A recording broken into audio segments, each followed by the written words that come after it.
Antradienį Alytaus miesto teatre pristatytas spektaklis Vedybos, į kurį buvo parduoti visi bilietai. Tai jau trečias ukrainiečių režisieriaus Stasio Žirkovo darbas Alytuje. Karo ir politinėmis temomis iki šiol kalbėjęs režisierius šįsyk pasuko komedijos žanro kryptimi. Це історія про нашу потребу в любові. Tai istorija apie mūsų meilės poreikį ir bandymas ją rasti šiame absurdiškame pasaulyje, kuriame gyvename. Spektaklyje šią situaciją paverčiame iki visiško absurdo. Ši pjesė tikriausiai apie tai, kaip rasti žmogų, su kuriuo nori būti. Тієї людини, з ким ти хочеш бути поруч. Pagal scenarijų, veiksmas vyksta 5 kambarių bute Vilniaus centre, kuriame gyvena pagrindinė aktorė Agapija. Artėjant 40-mečiui moteris susimasto apie antros pusės poreikį. Į jaunikių paieškas pasileidžia Agapijos pusseserė Teklė, tačiau aiškėja, kad visiems kandidatams tai rūpi prestižinis butas. Pirmas kandidatas! Tai jūs tikriausiai Agapija, ne? Ne, aš ne Agapija, aš Teklė.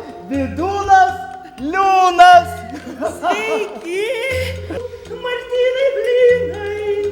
Kaip malonu. Pagal Nikolajaus Gogolio pjesę Vedybos spektaklį adaptavo dramaturgė Gabrielė Labanauskaitė. Ar sutinki tekėti už mano geriausio draugo Manto? Iš pradžių, kai rašiau inscenizaciją, tai laikiausi nemažai Gogolio pjesėje Vedybos buvusių elementų. Tai yra, kad yra superšami žmonės, supažindinami, ateina įvairiausi kandidatai ir jie iš esmės domisi labiausiai butu, o ne pačia jaunaja.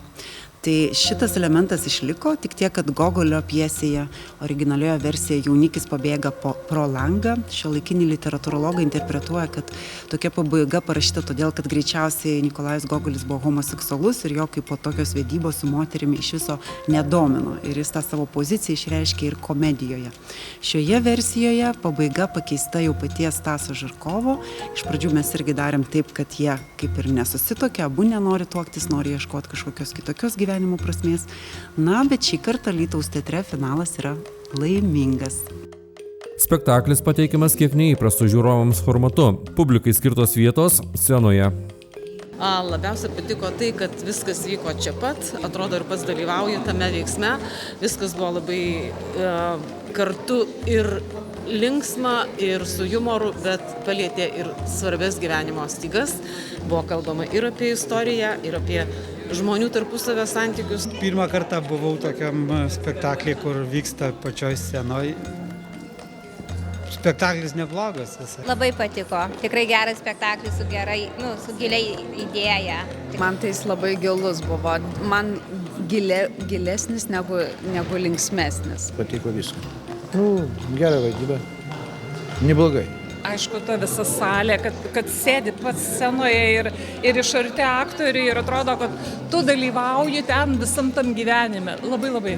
Esu visuose buvusi Alytaus teatro spektakliuose, bet šį kartą aš nežinau, ar šitas kūrinys, ar šita pjesė, ar režisierius kažkas tai suveikė labai tinkamai ir teigiamai. Labai ačiū ir visiems rekomenduoju apsilankyti.